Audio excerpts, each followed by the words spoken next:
The galaxy had known peace for 15,000 years. It was a peace built on trade, treaties, and the shared memory of ancient wars that had killed billions. The great empires had learned their lessons. They had created the Galactic Concord, a council where all species could speak and be heard. War became a thing of history books. Conflict became a matter of words, not weapons.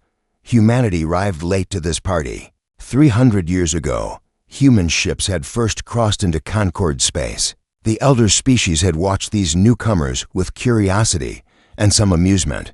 Humans were strange creatures. They lived such short lives, rarely more than 150 years even with their medicine. They felt emotions so strongly that it often clouded their thinking. And they were obsessed, almost madly so, with their children, the crystalline Vethkai, who lived for thousands of years, found this amusing. The hive-minded Orlax, who thought as one great consciousness, found it confusing. The ancient Cythrine, whose children grew to maturity in mere months, found it wasteful.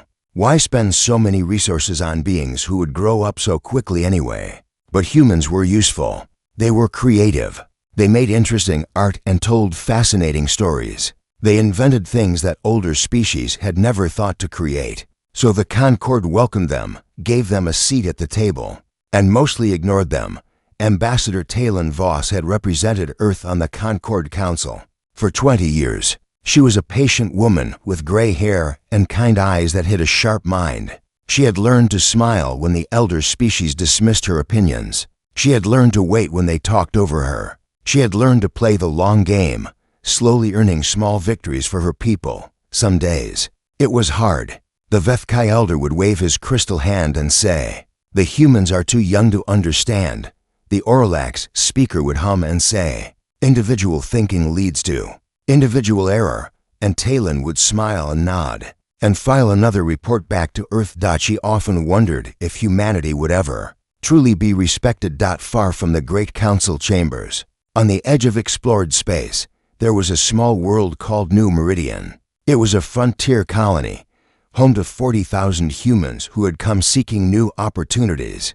The planet had blue skies, green forests, and oceans that sparkled under twin suns. It was, by all accounts, a paradise.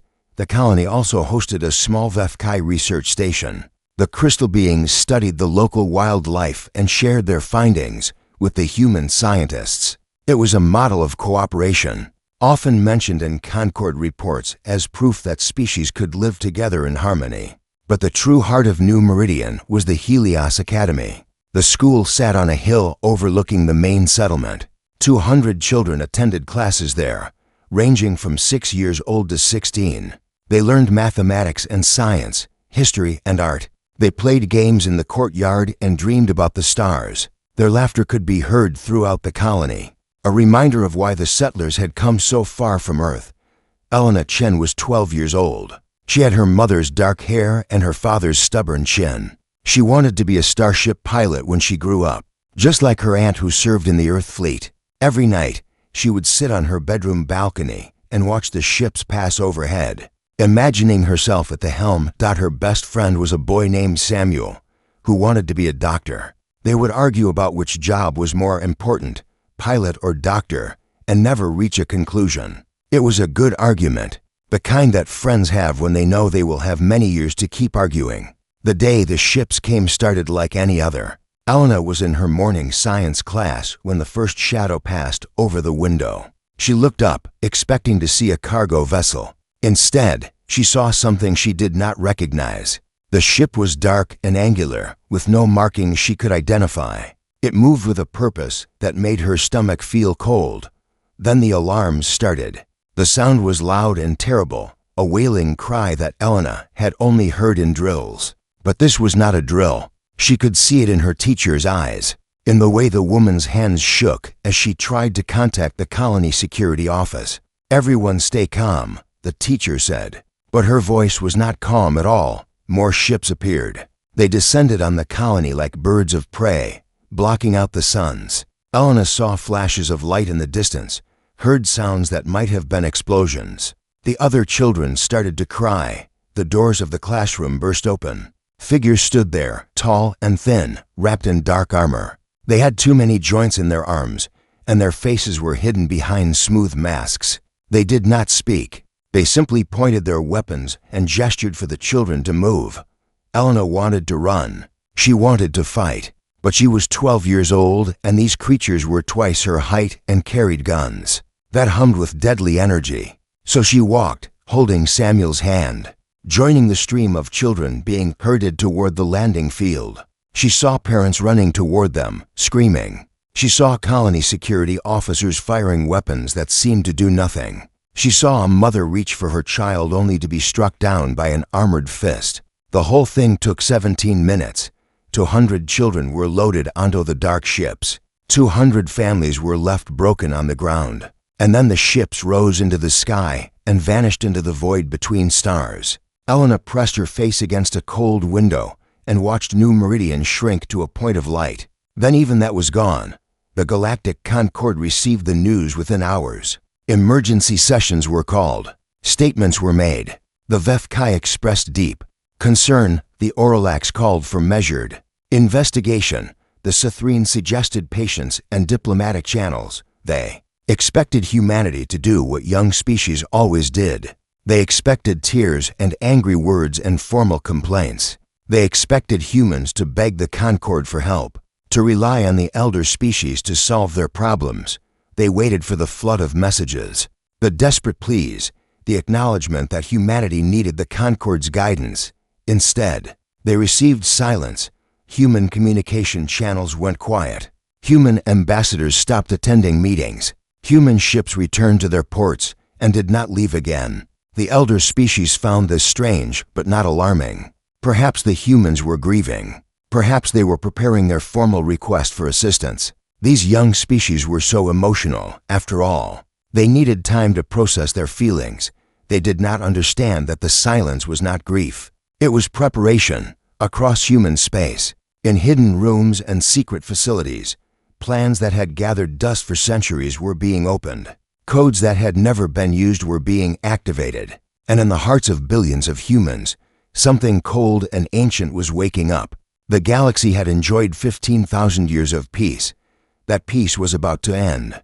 Admiral Helena Chen stood in the center of the United Earth Military Council chamber. She was 63 years old, with silver hair cut short and eyes that had seen too much. Behind her, a massive screen displayed 200 photographs. They were school pictures, the kind that parents kept on their walls and carried in their wallets. Smiling children, missing children. One of those faces belonged to her niece Elena. The council members sat in a half-circle before her. These were the most powerful military minds in human space. Generals, admirals, and strategic commanders from every corner of Earth's territories. They had been called from their posts without explanation. Now they understood why. Secretary-General Marcus Webb sat at the center of the council. He was a diplomat by training, a man who had spent his life believing in peace. His hands were folded on the table before him, and his face was pale. The Concorde has advised patience, he said carefully. They are assembling a diplomatic envoy to make contact with the Kethvari Empire. They believe they can negotiate the return of the children within no. Admiral Chen's voice was quiet, but it filled the room like thunder. The Secretary-General stopped speaking. With respect, sir, Chen continued, we are done with patience. We are done with negotiation. We are done with waiting for the Concorde to solve our problems. She touched a control on her wrist. The screen behind her changed. The smiling faces of children were replaced by star maps, fleet positions, and military data that made several council members gasp. Project Sleeping Giant, Chen said, established 150 years ago, shortly after we joined the Concorde. The official records show that humanity disarmed according to treaty requirements. We reduced our fleet to defensive levels. We converted our shipyards to civilian production. We became a peaceful member of the galactic community. She paused. That is what we wanted them to believe. The star maps zoomed in on dozens of locations. Asteroid fields, remote moons, dead planets that nobody visited. In each location, red dots appeared. Hundreds of them, hidden facilities, Chen explained. Shipyards, training grounds, weapons development centers, all built in secret, all maintained in secret. all waiting for the day we hoped would never come. General Yuki Tanaka, commander of Earth's official defense forces, leaned forward. Her voice was barely a whisper. "How many ships?" 1,200 combat vessels, Chen answered. 300 support ships, and approximately 2 million trained soldiers who officially work as farmers, teachers, doctors, and shopkeepers. The room was silent. Secretary General Webb found his voice first. "The Concord will see this as a betrayal. We signed treaties. We made promises. The Concord allowed our children to be stolen," Chen replied. Her voice remained calm, but something dangerous burned behind her eyes. "Their treaties did not protect us. Their promises mean nothing. The only thing that will bring those children home is strength. Our strength." She turned to face the full council. "I am not asking for permission. The activation order has already been given. Our fleets are mobilizing as we speak. I am here as a courtesy to inform you of what is about to happen." Webb stood up. "Admiral, you cannot simply—" "I can," Chen interrupted, "and I will. The chain of command for Project Sleeping Giant does not run through the civilian government. It never did. We knew that when the time came, politicians might hesitate. We could not afford hesitation." The Secretary General looked around the room for support. He found none. Every military officer present was looking at Admiral Chen with something that might have been fear, or might have been hope. "The Kathvari Empire," Chen continued, pulling up new data. "A dying civilization from the galaxy's far rim.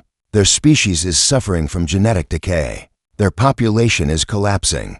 They took our children because they believe human DNA can save them. They chose us because they thought we were weak, because the Concord told them we were weak."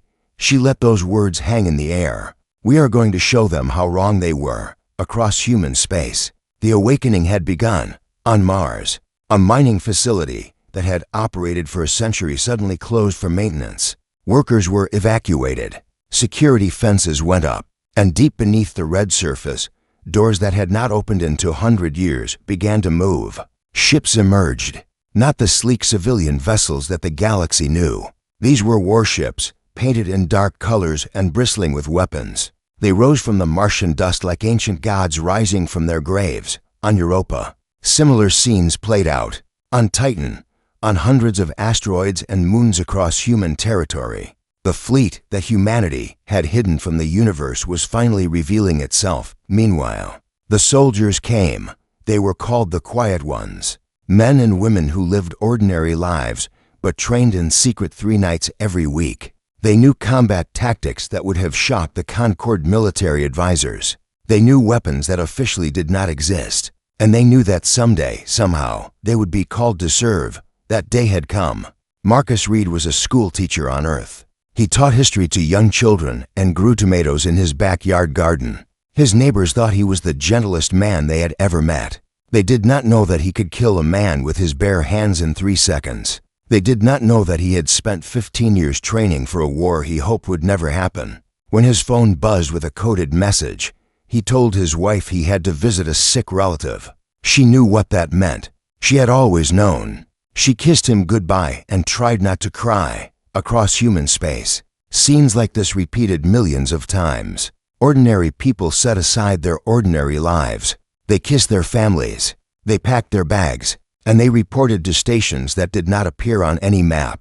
The Vethkai ambassador to Earth noticed that something was wrong within the first week. Trade shipments were being canceled. Communication channels were going dark.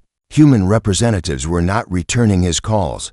He demanded a meeting with Ambassador Voss. She received him in her office, which was almost empty. Boxes were stacked against the walls. Photographs had been taken down. "What is happening?" the Vethkai demanded. "Why is there no communication? Why are human ships returning to port?" Talon Voss looked at him with eyes that held no warmth. "We are bringing our children home. The Concord will handle this matter. You must be patient." "Diplomatic channels, your diplomatic channels," Voss interrupted, "failed to prevent aliens from landing on our colony and stealing 100 children. Your Concord, with its 15,000 years of peace, could not protect a single school." She stood up and walked to the window. Below, the city of Geneva continued its daily business. People walked and talked and lived their lives. But even here, things were changing. More soldiers on the streets, more ships in the sky. We trusted the Concorde, she said quietly. We believed that if we followed the rules, if we were patient and polite, we would be safe. We were wrong. The Vethkai ambassador was beginning to feel something he had not felt in centuries. Fear. The council will demand that you stand down, he said. You cannot simply launch a military campaign. There are procedures. There are laws. Voss turned to face him. Then come and stop us. She picked up a small bag and walked toward the door. At the threshold, she paused. Tell the council something for me. Tell them that humanity played by their rules for 300 years. We smiled when they insulted us. We waited when they ignored us.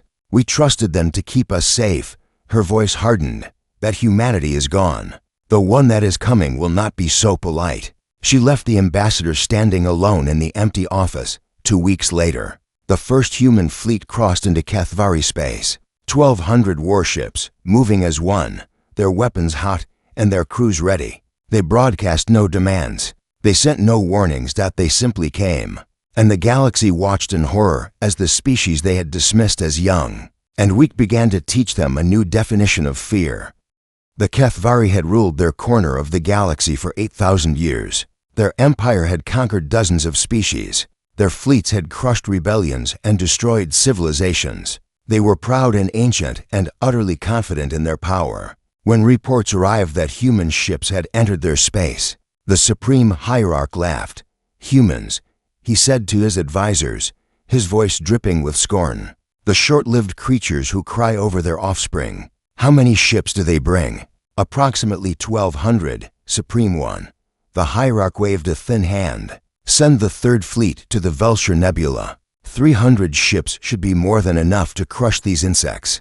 Make sure some survive to carry news of their defeat back to their little worlds. He returned to his meal, already forgetting about the humans. It was the last peaceful meal he would ever have. Captain Marcus Webb commanded the vanguard of the human fleet. He was 45 years old, a career officer who had spent 2 decades training for a battle that everyone hoped would never come. Now it was here, and he found that he was not afraid. He was angry. His daughter was 6 years old. She had asked him, just 2 months ago, if there were monsters in space. He had told her no, that the galaxy was safe, that humanity's friends in the Concorde would protect them. He had lied. Contact ahead. His sensor officer reported. Cathvari Third Fleet, 312 vessels. They are forming a defensive line at the nebula's edge. Webb nodded. All ships, maintain formation. Prepare for engagement. His communications officer turned. Sir, the Cathvari commander is broadcasting. He demands our surrender. Put him on screen. The alien appeared on the main display. The Cathvari were tall and thin, with elongated heads and skin the color of old bone. This one wore elaborate robes and spoke with the casual arrogance of someone who had never known defeat. Human vessels, you are trespassing in Cathvari space. You will power down your weapons and surrender your ships. If you comply, some of you may be allowed to live. Webb leaned back in his chair. I have a counteroffer. You are in no position to offer anything. Maybe not. Webb touched a control on his console. But I have something I want you to hear. A new sound filled the communication channel. At first, the Cathvari commander did not understand what he was hearing. Then the sounds resolved into something recognizable. Screaming. Children screaming. Parents begging. The recorded chaos of New Meridian as 200 children were torn from their families. The recording lasted 30 seconds. When it ended, Webb spoke again. Those were our children. You took them, and now we are going to take them back. Every ship you send against us, we will destroy. Every station you hide behind, we will burn. Every world you try to protect, we will find. He leaned forward. You started this war. We are going to finish it. The Cathvari commander's arrogance flickered. For just a moment, something like doubt crossed his alien face. Then it was gone, replaced by anger. You are fools. You are outnumbered. You will die here. Webb smiled. It was not a pleasant smile. We'll see. The battle began. Cathvari doctrine was based on overwhelming force. They had more ships, more guns, more experience. They expected the humans to fight like the other young species they had conquered bravely, but clumsily. Relying on numbers rather than skill, they were wrong. Human ships moved like nothing the Kathvari had ever seen. They fought in perfect coordination, each vessel knowing exactly where its allies would be. They used the nebula's dust clouds for cover, appearing from nowhere to strike and then vanishing again. They targeted weak points that the Kathvari did not even know they had, and they did not stop. The Kathvari destroyed 11 human ships in the first hour. 11 ships, thousands of lives, gone in fire and vacuum. The alien commander expected the humans to retreat, to regroup, to reconsider their foolish attack. Instead, they fought harder. It was as if every death only made them angrier. Every fallen ship was honored with a volley of return fire. Every lost crew was avenged with a destroyed enemy. The humans were not fighting like soldiers. They were fighting like something more dangerous. They were fighting like parents. By the third hour, the Kathvari formation was breaking apart. Ships that had served for centuries were being torn to pieces by weapons they did not understand. Commanders who had never known fear were begging for retreat orders. By the sixth hour, it was over. The Kathvari Third Fleet, 312 ships of ancient might, had been reduced to scattered debris. A handful of vessels had managed to flee, their crews carrying tales of horror back to their home world. The humans had lost 11 ships. They did not pause to mourn. They regrouped, collected their survivors, and continued their advance. News of the battle spread across the galaxy like fire. The Concord Council called an emergency session. The Vethkai ambassador, his crystal form trembling with what might have been fear, reported what he had learned. The Orlax hummed with confusion and distress. The Sithrine demanded answers that no one could provide. How is this possible? The Vethkai elder asked. Humans were a minor species. They had no military capability. They were supposed to be peaceful. No one had an answer. Meanwhile, the human fleet continued its march. They swept through Kathvari space like a storm. Defense stations fell. Outposts were destroyed. Military shipyards were reduced to rubble. The humans moved with terrible purpose, never slowing, never stopping, never showing mercy to those who resisted. But there was a strange pattern to their destruction. Civilian populations were spared. Medical facilities were left intact. Food production centers continued to operate. The humans were not trying to kill every Kathvari alive. They were trying to destroy everything that could fight back. This made it worse, somehow. The Kathvari could have understood an enemy that wanted to exterminate them. They could not understand an enemy that was systematically dismantling their ability to make war, while leaving their people alive to watch. The Orlax sent a diplomatic vessel to intercept the human fleet.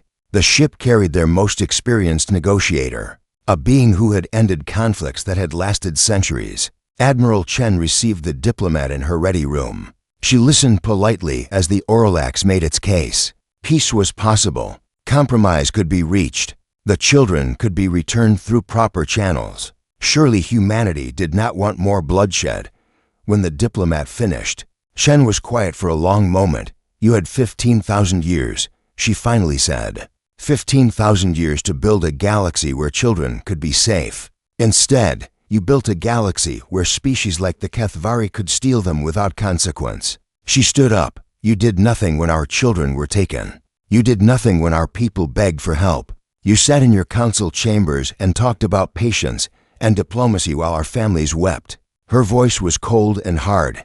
Now you want us to stop. Now you want us to negotiate. After we have bled and died to get this far? The Orlax tried to speak, but Chen continued. Go back to your Concord. Tell them this, either stand aside or share the Kathvari's fate. There is no middle ground. There is no compromise. We are bringing our children home, and we will burn anyone who tries to stop us. She turned her back on the diplomat. This meeting is over. The Orlax returned to the Concord with Chen's message. The council debated for 3 days. In the end, they chose to do nothing. What could they do? Their combined fleets might be able to stop the humans, but at what cost? And for what purpose? To protect a dying empire that had started this war by stealing children? So they watched. The whole galaxy watched as humanity carved a path of fire through Kathvari space. And slowly, terribly, they began to understand something that they should have realized long ago. Humanity had never been weak. They had simply been waiting.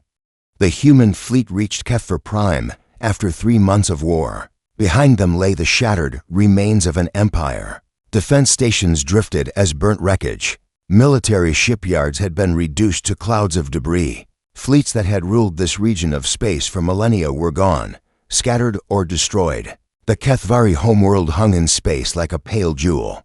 Billions of souls lived on its surface, watching the sky and waiting for the end. They had heard the stories from survivors who had fled the advancing human forces. They knew what was coming. Supreme Hierarch Vethel stood in his council chamber, surrounded by his remaining advisors. The arrogance was gone from his face. In its place was something the Kethvari leadership had not felt in 8,000 years: fear. "We must negotiate," one advisor said. "Offer them everything. The children, territory, resources, anything they want." "It is too late for that," another replied. "They are not here to negotiate.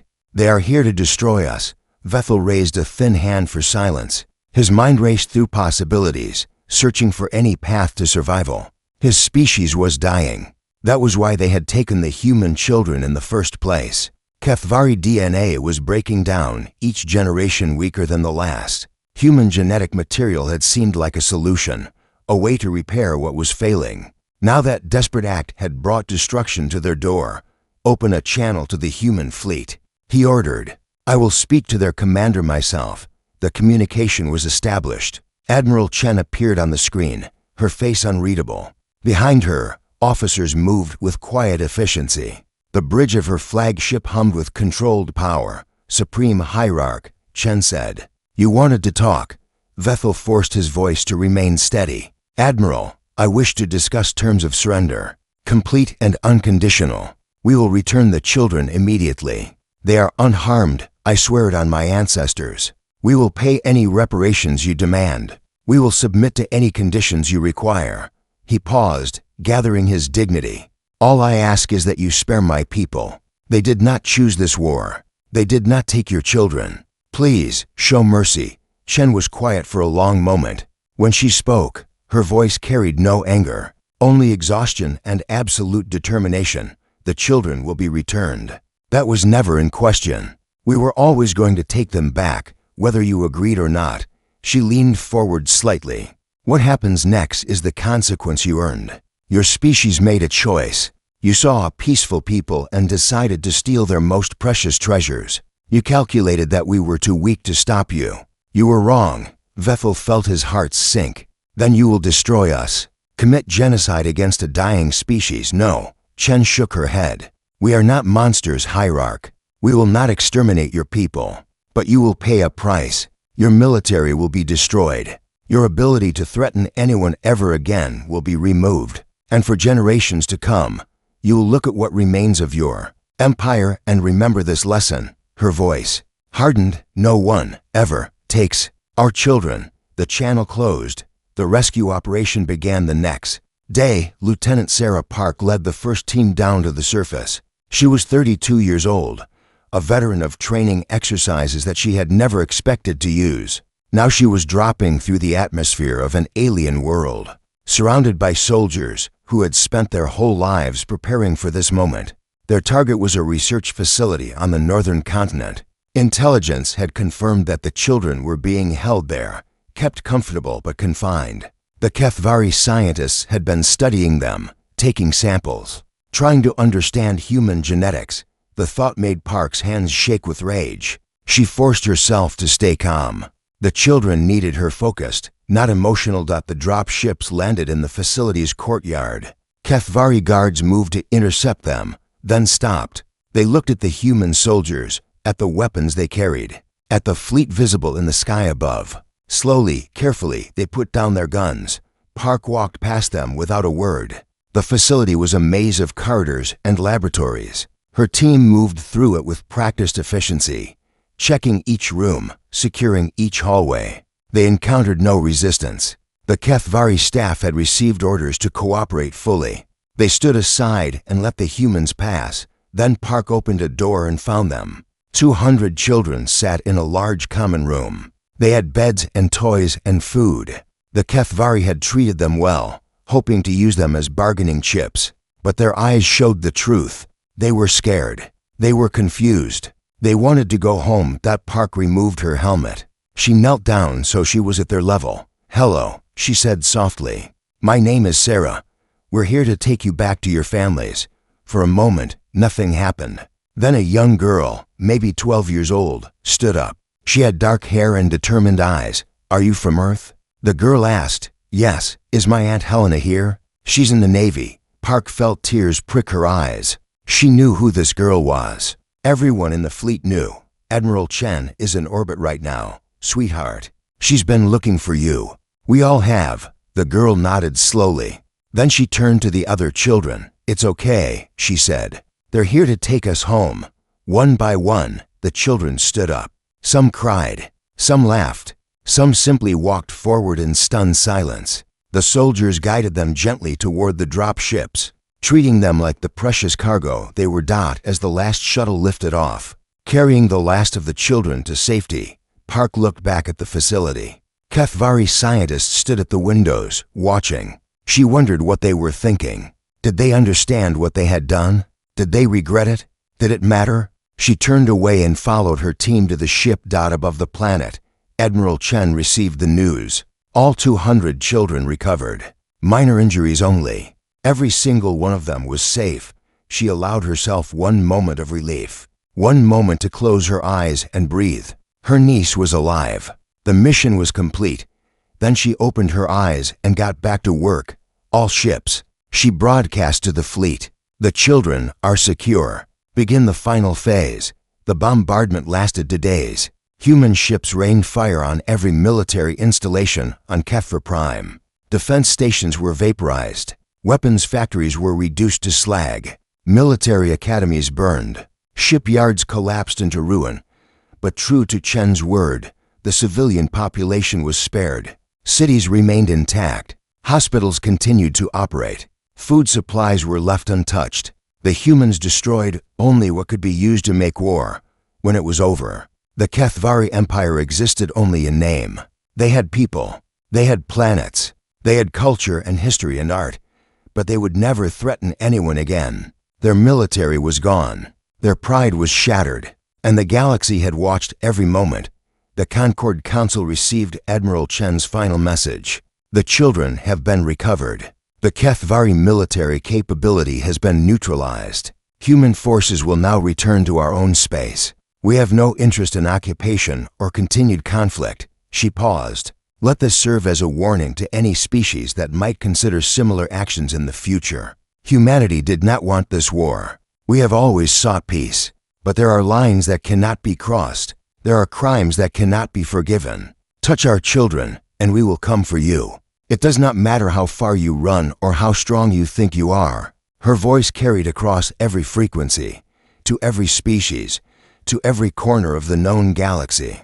"We will find you, and we will make you pay." The transmission ended. In the silence that followed, 1 billion different species on 1 million different worlds sat in contemplation. They had thought they understood humanity. They had thought they knew what humans were capable of. They had been wrong, and they would never make that mistake again. 1 year had passed since the war. The galaxy had changed. Old assumptions had crumbled. Species that had ruled for millennia now looked over their shoulders, wondering if they had ever offended the humans. Trade routes that had been stable for centuries were being renegotiated, and the Galactic Concord, for the first time in 15,000 years, was genuinely afraid. Ambassador Talon Voss walked through the familiar corridors of the Concord Council chambers. She had not been here since the day she resigned, the day she told the HFY ambassador to come and stop them. Now she was returning, not as a humble representative seeking acceptance, but as the voice of a species that had proven its strength. Her footsteps echoed in the empty hallway. Once, this place had felt intimidating. The ancient architecture, the crystalline decorations, the weight of millennia pressing down from every surface. Now it just felt old, outdated, a relic of an order that no longer existed. The council chamber was full when she arrived. Every species in the Concord had sent representatives. They sat in their designated places, arranged in the traditional order of seniority. The HFY elder occupied the highest seat, as he had for 3,000 years. The Aurillax speaker hummed softly in its alcove. The Sithrine delegate watched with ancient, knowing eyes, and at the lowest level. In the seat reserved for humanity, a place of honor had been prepared. It was no longer in the back corner, hidden among other minor species. It was in the front row, raised on a platform, visible to everyone. Voss paused at the entrance, taking in the change. Then she walked to her new seat and sat down. The chamber was silent.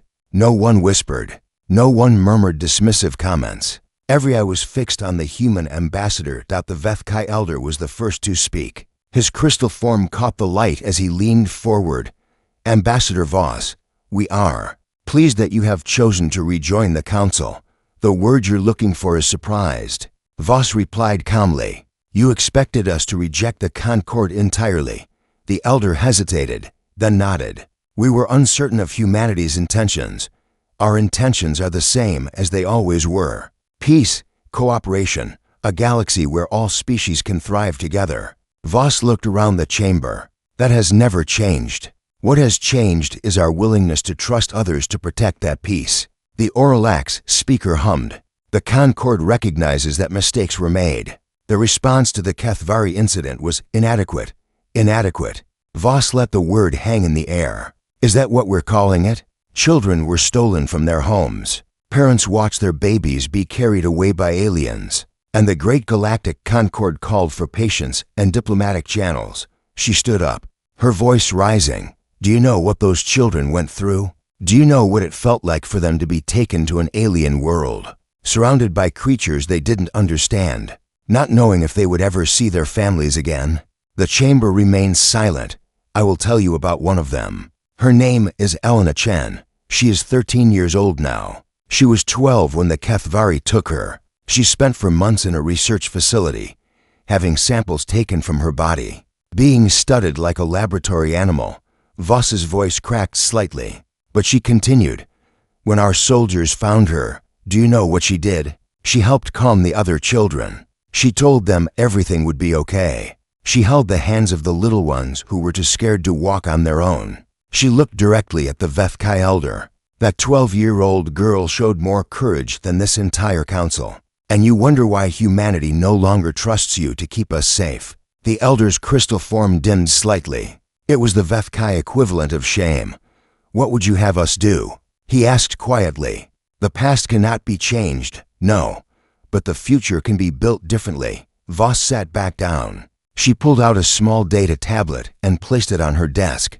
Humanity is prepared to rejoin the Concord. But we have conditions. First, the military limitations placed on younger species will be removed. Every species has the right to defend itself. Murmurs rippled through the chamber. This violated one of the oldest principles of the Concord. Second, Voss continued. A new task force will be created. Its sole purpose will be to protect the young of all species. Any attack on children, anywhere in the galaxy, will be treated as an attack on everyone. The response will be immediate and overwhelming. The Sithrine delegate leaned forward. You want us to treat all children as humans treat theirs? I want you to recognize that children are precious everywhere. Human, Vethkai, or Lax, it doesn't matter. They represent the future. They deserve protection. Silence fell again. The species of the Concord had never thought about their young this way. Children were simply a phase of life, a brief period before true personhood began. But looking at the human ambassador, seeing the fire in her eyes, they began to understand something new. Perhaps they had been wrong. The Sithrine delegate rose from her seat. She was ancient, older than most civilizations. Her voice carried the weight of countless centuries. I have watched species rise and fall for a very long time. I have seen empires that seemed eternal crumble to dust. And I have learned that true strength is not measured in ships or weapons. She looked at Voss. True strength is measured in what you are willing to fight for. Humanity has shown us what you value most. Your children, your families, your love for each other. She paused. This is not a weakness. It is the greatest strength of all. The old Sithrine bowed her head. I support the human proposal. Let us build a galaxy that protects all children. Let us learn from humanity's example.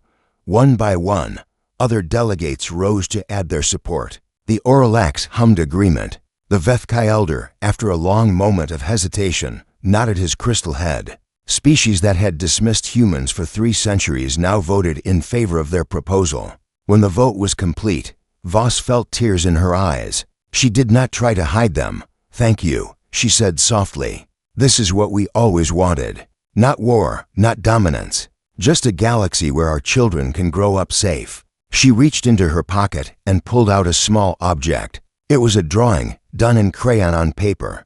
A family stood under a yellow sun, surrounded by stars. A child had drawn it, in a school that no longer existed, on a colony that was still rebuilding. Voss placed the drawing on her desk where everyone could see it.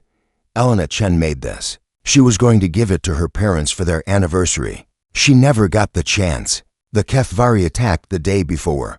She touched the edge of the paper gently. "I carry it with me to remind myself why we fight. Not for glory, not for power, not for revenge. We fight because this child, and children like her, deserve a chance to grow up in peace." The chamber was quiet, but it was a different kind of quiet than before. Not the silence of dismissal or boredom. The silence of understanding that the Vethkai elder spoke again. "Ambassador Voss, on behalf of the Concord, I offer humanity our deepest apology. We failed you. We failed your children. That failure will not be repeated." Voss nodded. "Then we have nothing more to discuss. Let's get to work." The meeting continued for many hours. Proposals were made and debated. New laws were drafted. A framework for the future was slowly constructed.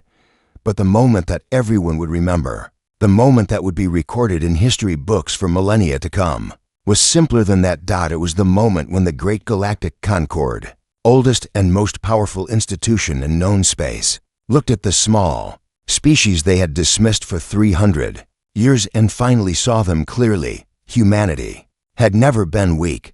Humanity had simply been peaceful, and the galaxy had been foolish enough to confuse one for the other. That mistake would never be made again. The peace that had lasted 15,000 years had indeed ended, but in its place, something better was being built.